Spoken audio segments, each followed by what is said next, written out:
नमस्कार। खबरां दे बुलेटिन च स्वागत। मैं हाँ कुसुम सोनिया। सब तो पहला चोणवीआं खबरां। भारत विच बीते 24 घंटिਆਂ दौरान रिकॉर्ड 1,68,912 नवे कोरोना मामले सामने आए। कोरोना के एक्टिव मामलों की संख्या 12,01,000 तो पार हुई।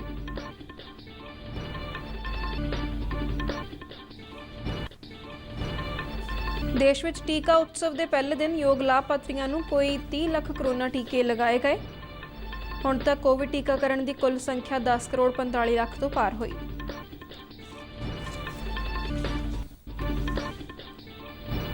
केंद्र सरकार की विशा माहिर कमेटी ने कोविड-19 की रूसी वैक्सीन स्पुतनिक V नूं एमरजेंसी इस्तेमाल लई मंजूरी दी। सुप्रीम कोर्ट विच वड्डी गिणती च स्टाफ के कोविड पॉजिटिव आउण तो बाद सर्वोच्च अदालत ने फैसला किया कि सारे जज अदालती सुनवाई वीडियो कानफ्रेंस राही अपने घरों तो करनगे।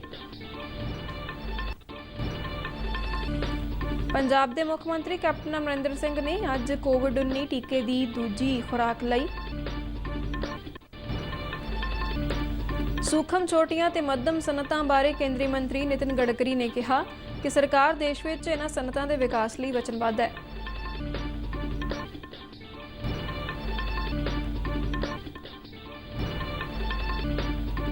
पाकिस्तान स्थित गुरुद्वारा श्री पंजा साहिब विखे खालसा साजना दिवस विसाखी मनाउण लई श्रोमणी गुरुद्वारा प्रबंधक कमेटी वालों सिख श्रद्धालुओं का जत्था रवाना।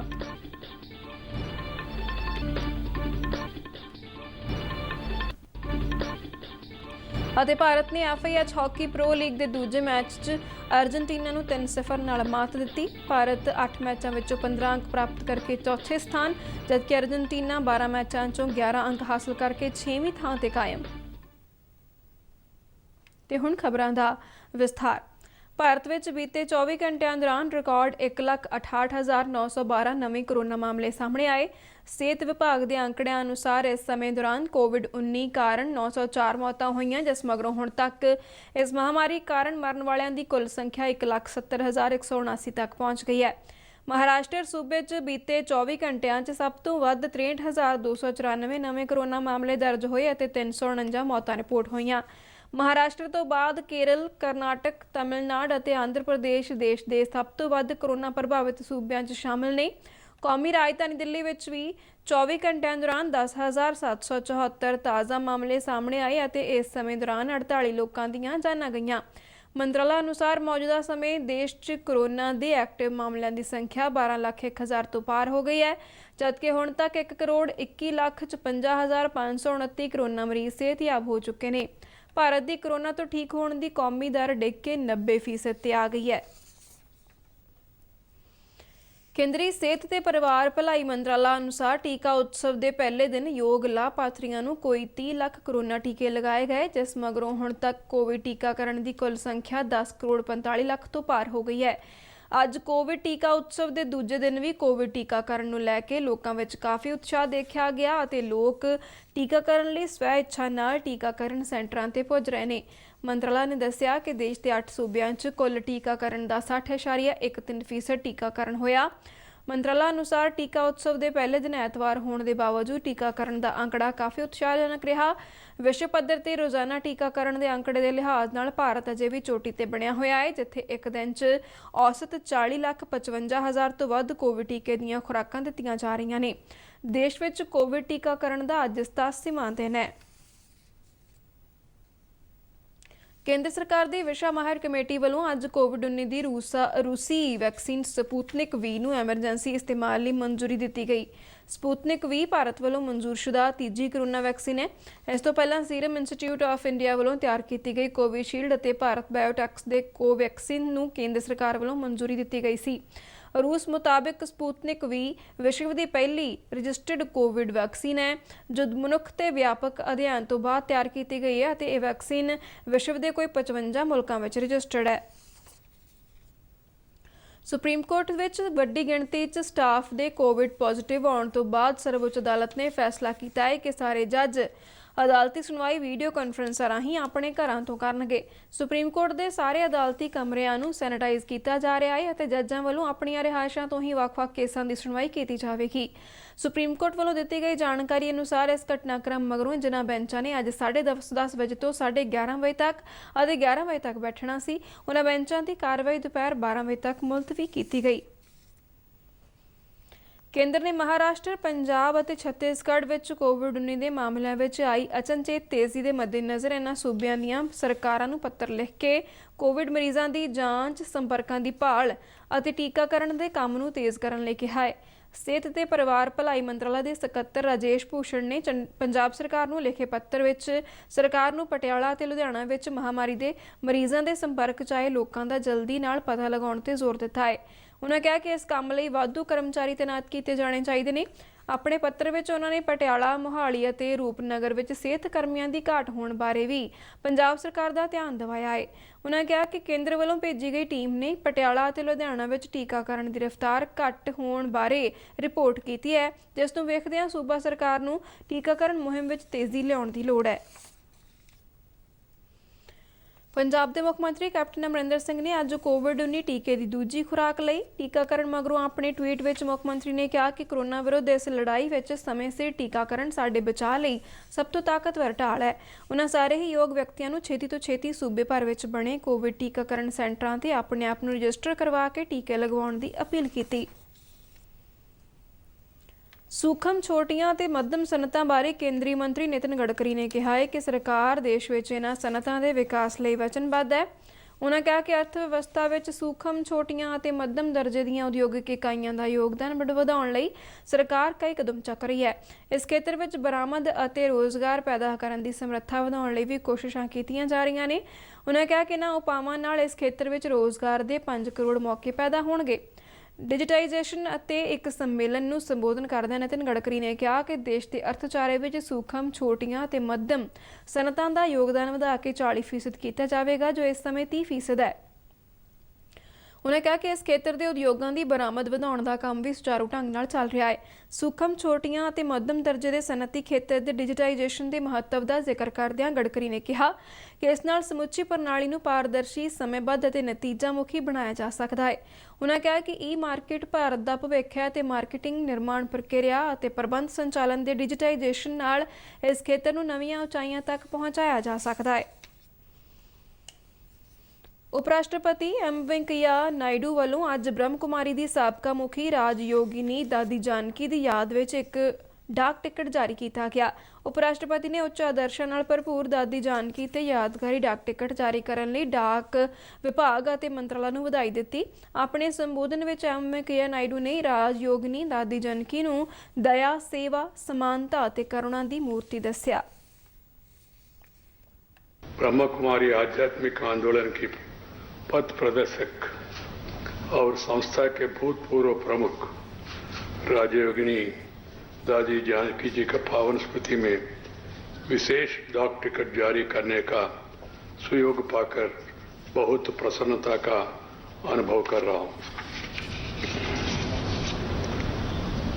And I would like to first of all compliment the Postal Department, the Minister, Secretary and the other officials who are concerned for taking up this noble cause to get a stamp issued in memory.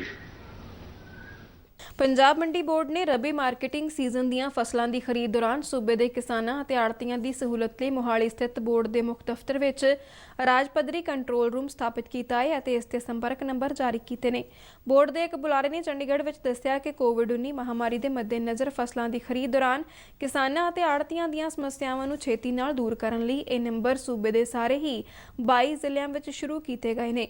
ਬੁਲਾਰੇ ਨੇ ਕਿਹਾ ਕਿ ਫਸਲਾਂ ਦੀ ਖਰੀਦ ਦੌਰਾਨ ਕੋਵਿਡ-19 ਮਹਾਮਾਰੀ ਤੋਂ ਸੁਰੱਖਿਆ ਲਈ ਕੇਂਦਰ ਅਤੇ ਪੰਜਾਬ ਸਰਕਾਰ ਵੱਲੋਂ ਜਾਰੀ ਕੀਤੇ ਗਏ ਸਮਾਜਿਕ ਦੂਰੀ ਦੇ ਨਾਲ-ਨਾਲ ਹੋਰ ਜ਼ਰੂਰੀ ਸਿਹਤ ਨਿਯਮਾਂ ਦੀ ਪਾਲਣਾ ਨੂੰ ਯਕੀਨੀ ਬਣਾਉਣ ਦੀਆਂ ਹਦਾਇਤਾਂ ਦਿੱਤੀਆਂ ਗਈਆਂ ਨੇ ਤਾਂ ਜੋ ਕੋਵਿਡ ਮਹਾਮਾਰੀ ਨੂੰ ਫੈਲਣ ਤੋਂ ਰੋਕਿਆ ਜਾ ਸਕੇ। ਇਸ ਤੋਂ ਇਲਾਵਾ ਕਿਸਾਨਾਂ ਨੂੰ ਮੰਡੀ ਦੀਆਂ ਗਤੀਵਿਧੀਆਂ ਦੇ ਨਾਲ-ਨਾਲ ਕਣਕ ਦੀ ਖਰੀਦ ਲਈ ਈ-ਪਾਸ ਜਾਰੀ ਕਰਨ ਦੇ ਸੰਬੰਧ ਵਿੱਚ ਤਾਜ਼ਾ ਜਾਣਕਾਰੀ ਹਾਸਲ ਕਰਨ ਲਈ EPMV ਮੋਬਾਈਲ ਐਪ ਡਾਊਨਲੋਡ ਕਰਨ ਦਾ ਸੁਝਾਅ ਦਿੱਤਾ ਗਿਆ ਹੈ। ਇਹ ਐਪ ਕੋਵਿਡ ਮਹਾਮਾਰੀ ਦੇ ਮੱਦੇਨਜ਼ਰ ਕਣਕ ਦੀ ਖਰੀਦ ਵਿੱਚ ਸਾਰੇ ਹੀ ਦਾਅਵੇਦਾਰਾਂ ਲਈ ਵਧੇਰੇ ਲਾਭਦਾਇਕ ਹੋਵੇਗੀ। ਕੰਟਰੋਲ ਰੂਮ ਬਾਰੇ ਹੋਰ ਜਾਣਕਾਰੀ ਦਿੰਦਿਆਂ ਬੁਲਾਰੇ ਨੇ ਕਿਹਾ ਕਿ ਕੰਟਰੋਲ ਰੂਮ ਸਾਰੇ ਹੀ ਜ਼ਿਲ੍ਹਿਆਂ ਲਈ ਸਥਾਪਿਤ ਕੀਤਾ ਗਿਆ ਹੈ, ਜਿੱਥੇ ਮੰਡੀ ਬੋਰਡ ਦੀਆਂ ਟੀਮਾਂ ਨੂੰ ਕਣਕ ਦੀ ਖਰੀਦ ਦੇ ਸੰਬੰਧ ਵਿੱਚ ਸ਼ਿਕਾਇਤਾਂ ਪ੍ਰਾਪਤ ਕਰਨ ਲਈ ਤੈਨਾਤ ਕੀਤਾ ਗਿਆ ਹੈ। ਪਾਕਿਸਤਾਨ ਸਥਿਤ ਗੁਰਦੁਆਰਾ ਸ਼੍ਰੀ ਪੰਜਾ ਸਾਹਿਬ ਵਿਖੇ ਖਾਲਸਾ ਸਾਜਣਾ ਦਿਵਸ ਵਿਸਾਖੀ ਮਨਾਉਣ ਲਈ ਸ਼੍ਰੋਮਣੀ ਗੁਰਦੁਆਰਾ ਪ੍ਰਬੰਧਕ ਕਮੇਟੀ ਵੱਲੋਂ ਅੱਜ ਸਿੱਖ ਸ਼ਰਧਾਲੂਆਂ ਦਾ ਇੱਕ ਜੱਥਾ ਜੈਕਾਰਿਆਂ ਦੀ ਗੂੰਜ ਦਰਮਿਆਨ ਰਵਾਨਾ ਕੀਤਾ ਗਿਆ। ਇਸ ਜੱਥੇ ਦੀ ਅਗਵਾਈ ਸ਼੍ਰੋਮਣੀ ਕਮੇਟੀ ਮੈਂਬਰ ਹਰਪਾਲ ਸਿੰਘ ਜੱਲਾ ਕਰ ਰਹੇ ਨੇ, ਜਦਕਿ ਉਪ ਲੀਡਰ ਵਜੋਂ ਸ਼੍ਰੋਮਣੀ ਕਮੇਟੀ ਮੈਂਬਰ ਗੁਰਮੀਤ ਸਿੰਘ ਬੂ ਅਤੇ ਅਮਰਜੀਤ ਸਿੰਘ ਭਲਾਈਪੁਰ ਵੀ ਜੱਥੇ ਨਾਲ ਗਏ ਨੇ।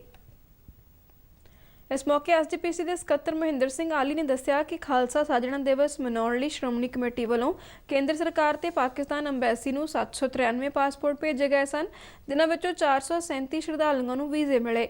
ਉਹਨਾਂ ਕਿਹਾ ਕਿ ਸਰਕਾਰ ਨੂੰ ਚਾਹੀਦਾ ਹੈ ਕਿ ਵੱਧ ਤੋਂ ਵੱਧ ਸ਼ਰਧਾਲੂਆਂ ਨੂੰ ਵੀਜ਼ੇ ਜਾਰੀ ਕਰੇ ਤਾਂ ਜੋ ਆਪਣੇ ਵਿਛੜੇ ਗੁਰਧਾਮਾਂ ਦੇ ਦਰਸ਼ਨ ਕਰ ਸਕਣ। ਪਾਕਿਸਤਾਨ ਗਿਆ ਇਹ ਜੱਥਾ ਭਲਕੇ 13 ਅਪ੍ਰੈਲ ਨੂੰ ਵਿਸਾਖੀ ਮੌਕੇ ਗੁਰਦੁਆਰਾ ਸ਼੍ਰੀ ਪੰਜਾ ਸਾਹਿਬ ਵਿਖੇ ਹੋਣ ਵਾਲੇ ਸਮਾਗਮ ਵਿੱਚ ਸ਼ਿਰਕਤ ਕਰੇਗਾ, ਜਦਕਿ 14 ਅਪ੍ਰੈਲ ਨੂੰ ਗੁਰਦੁਆਰਾ ਸ਼੍ਰੀ ਪੰਜਾ ਸਾਹਿਬ ਤੋਂ ਇਹ ਜੱਥਾ ਨਨਕਾਣਾ ਸਾਹਿਬ ਲਈ ਰਵਾਨਾ ਹੋਵੇਗਾ। ਸ਼੍ਰੀ ਨਨਕਾਣਾ ਸਾਹਿਬ ਵਿਖੇ ਸਥਿਤ ਗੁਰਦੁਆਰਾ ਸਾਹਿਬ ਦੇ ਦਰਸ਼ਨ ਕਰਨ ਉਪਰੰਤ ਅਗਲੇ ਦਿਨ 16 ਅਪ੍ਰੈਲ ਨੂੰ ਗੁਰਦੁਆਰਾ ਸੱਚਾ ਸੌਦਾ ਸ਼ੇਖੂਪੁਰਾ, 17 ਤੇ 18 ਅਪ੍ਰੈਲ ਨੂੰ ਗੁਰਦੁਆਰਾ ਡੇਰਾ ਸਾਹਿਬ ਲਾਹੌਰ, 19 ਅਪ੍ਰੈਲ ਨੂੰ ਗੁਰਦੁਆਰਾ ਸ਼੍ਰੀ ਕਰਤਾਰਪੁਰ ਸਾਹਿਬ ਜਾਵੇਗਾ, ਜਿੱਥੇ ਰਾਤ ਦਾ ਵਿਸ਼ਰਾਮ ਹੋਵੇਗਾ। ਇਸ ਤੋਂ ਬਾਅਦ ਸਿੱਖ ਸ਼ਰਧਾਲੂਆਂ ਦਾ ਜੱਥਾ 20 ਅਪ੍ਰੈਲ ਨੂੰ ਗੁਰਦੁਆਰਾ ਰੋੜੀ ਸਾਹਿਬ ਦੇ ਦਰਸ਼ਨ ਕਰਕੇ 21 ਅਪ੍ਰੈਲ ਨੂੰ ਗੁਰਦੁਆਰਾ ਡੇਰਾ ਸਾਹਿਬ ਲਾਹੌਰ ਵਿਖੇ ਰੁਕੇਗਾ, ਜਿੱਥੋਂ 22 ਅਪ੍ਰੈਲ ਨੂੰ ਵਤਨ ਵਾਪਸੀ ਹੋਵੇਗੀ। ਅੱਜ ਜਿਹੜਾ ਜੱਥਾ ਜਾ ਰਿਹਾ ਇਹ ਸ਼੍ਰੋਮਣੀ ਗੁਰਦੁਆਰਾ ਪ੍ਰਬੰਧਕ ਕਮੇਟੀ ਦੇ ਵੱਲੋਂ ਬੀਬੀ ਜਗੀਰ ਕੌਰ ਜੀ ਪ੍ਰਧਾਨ SGPC ਉਹਨਾਂ ਦੀ ਦਿਸ਼ਾ ਨਿਰਦੇਸ਼ ਤੇ ਉਹਨਾਂ ਦੀ ਅਗਵਾਈ ਦੇ ਅੰਦਰ ਇਹ ਸਾਰੇ ਪ੍ਰਬੰਧ ਕੀਤੇ ਗਏ ਨੇ ਤੇ 900 ਤਕਰੀਬਨ 97 ਵਿਅਕਤੀਆਂ ਦੇ ਵੀਜ਼ੇ ਭੇਜੇ ਸੀ ਲੱਗਣ ਲਈ ਤੇ 437 ਦੇ ਲੱਗੇ ਨੇ। ਉਹਨਾਂ ਦੇ ਵਿੱਚੋਂ 6 ਦਾ ਪਤਾ ਲੱਗਿਆ ਵੀ ਪੋਜ਼ਿਟਿਵ ਆਏ ਨੂੰ ਨਹੀਂ ਜਾ ਸਕਣਗੇ, ਜਿਨ੍ਹਾਂ ਦੇ ਨੈਗੇਟਿਵ ਆਏ ਨੂੰ ਜਾਣਗੇ। ਤੇ ਖਾਲਸਾ ਪੰਥ ਸਾਜਣਾ ਦਿਵਸ ਪੰਜਾ ਸਾਹਿਬ ਦੀ ਧਰਤੀ ਤੇ ਮਨਾ ਕੇ ਅਤੇ ਹੋਰ ਥਾਵਾਂ ਤੇ ਹੋ ਕੇ 22 ਤਰੀਕ ਨੂੰ ਵਾਪਸ ਆ ਜਾਣਾ। ਭਾਰਤ ਨੇ FIH ਹਾਕੀ ਪ੍ਰੋ ਲੀਗ ਦਾ ਦੂਜਾ ਮੈਚ ਵੀ ਅਰਜਨਟੀਨਾ ਤੋਂ ਆਸਾਨੀ ਨਾਲ ਜਿੱਤ ਲਿਆ। ਭਾਰਤ ਨੇ ਹਾਕੀ ਦੇ ਓਲੰਪਿਕ ਚੈਂਪੀਅਨ ਅਰਜਨਟੀਨਾ ਨੂੰ ਬੀਤੀ ਰਾਤ ਹੋਏ ਮੈਚ ਵਿੱਚ 3-0 ਨਾਲ ਮਾਤ ਦਿੱਤੀ। ਅਰਜਨਟੀਨਾ ਵਿਰੁੱਧ ਪਹਿਲੇ ਮੈਚ ਵਿੱਚ ਭਾਰਤ ਨੂੰ 3-2 ਨਾਲ ਜਿੱਤ ਹਾਸਲ ਹੋਈ ਸੀ। ਭਾਰਤ ਨੇ FIH ਪ੍ਰੋ ਲੀਗ ਵਿੱਚ 8 ਮੈਚਾਂ 'ਚੋਂ ਹੁਣ ਤੱਕ 15 ਅੰਕ ਪ੍ਰਾਪਤ ਕੀਤੇ ਨੇ ਅਤੇ ਇਸ ਤਰ੍ਹਾਂ ਉਹ ਚੌਥੇ ਸਥਾਨ ਤੇ ਪਹੁੰਚ ਗਿਆ ਹੈ, ਜਦਕਿ ਅਰਜਨਟੀਨਾ ਨੂੰ 12 ਮੈਚਾਂ 'ਚੋਂ 11 ਅੰਕ ਮਿਲੇ ਅਤੇ ਉਹ 6ਵੀਂ ਥਾਂ ਤੇ ਹੈ। ਭਾਰਤ ਆਸਟ੍ਰੇਲੀਆ ਤੋਂ ਵੀ 1 ਅੰਕ ਉੱਪਰ ਹੈ। ਭਾਰਤ, ਅਰਜਨਟੀਨਾ ਤੇ ਆਸਟ੍ਰੇਲੀਆ ਆਉਣ ਵਾਲੀਆਂ ਓਲੰਪਿਕ ਖੇਡਾਂ ਟੋਕੀਓ 2020 ਵਿੱਚ ਇੱਕ ਦੂਜੇ ਨਾਲ ਮੈਚ ਖੇਡਣਗੇ। ਟੋਕੀਓ ਓਲੰਪਿਕ ਖੇਡਾਂ ਵਿੱਚ Bharat, Argentina, Australia, Spain, New Zealand ਅਤੇ ਜਾਪਾਨ ਨੂੰ ਪੂਲ A ਵਿੱਚ ਰੱਖਿਆ ਗਿਆ ਹੈ। ਇੰਡੋਨੇਸ਼ੀਆ ਦੇ ਪੂਰਬੀ ਜਾਵਾ ਪ੍ਰਾਂਤ ਵਿੱਚ ਆਏ ਭੂਚਾਲ ਵਿੱਚ ਘੱਟੋ-ਘੱਟ 8 ਲੋਕਾਂ ਦੇ ਮਾਰੇ ਜਾਣ ਦੀ ਖਬਰ ਹੈ। ਰਿਕਟਰ ਪੈਮਾਨੇ ਤੇ 6.1 ਦੀ ਤੀਬਰਤਾ ਵਾਲੇ ਇਸ ਭੂਚਾਲ ਨਾਲ ਵੱਡੀ ਤਬਾਹੀ ਹੋਈ ਹੈ। ਲੁਮਾਜੰਗ, ਮਲਾਂਗ, ਬਲੀਟਾਰ, ਜੈਂਬਰ ਅਤੇ ਤਿਰੰਗਾਲੇਕ ਜ਼ਿਲ੍ਹਿਆਂ ਵਿੱਚ ਕੋਈ 1200 ਮਕਾਨ ਢਹਿ ਢੇਰੀ ਹੋ ਗਏ। ਸਰਕਾਰ ਵੱਲੋਂ ਭੂਚਾਲ ਕਾਰਨ ਬੇਘਰ ਹੋਏ ਲੋਕਾਂ ਦੇ ਠਹਿਰਨ ਅਤੇ ਖਾਣ-ਪੀਣ ਦਾ ਪ੍ਰਬੰਧ ਕੀਤਾ ਗਿਆ ਹੈ। ਡੀਡੀ ਪੰਜਾਬੀ ਦੇ ਖਬਰਾਂ ਦੇ ਬੁਲੇਟਿਨ ਸਾਡੇ ਦਰਸ਼ਕ YouTube channel RNU DDK Jalandhar ਤੇ ਵੀ ਦੇਖ ਸਕਦੇ ਨੇ ਅਤੇ ਇਹ ਬੁਲੇਟਿਨ RNU ਜਲੰਧਰ ਦੇ ਟਵਿੱਟਰ ਹੈਂਡਲ ਅਤੇ Facebook ਪੇਜ ਤੇ ਉਪਲਬਧ ਨੇ।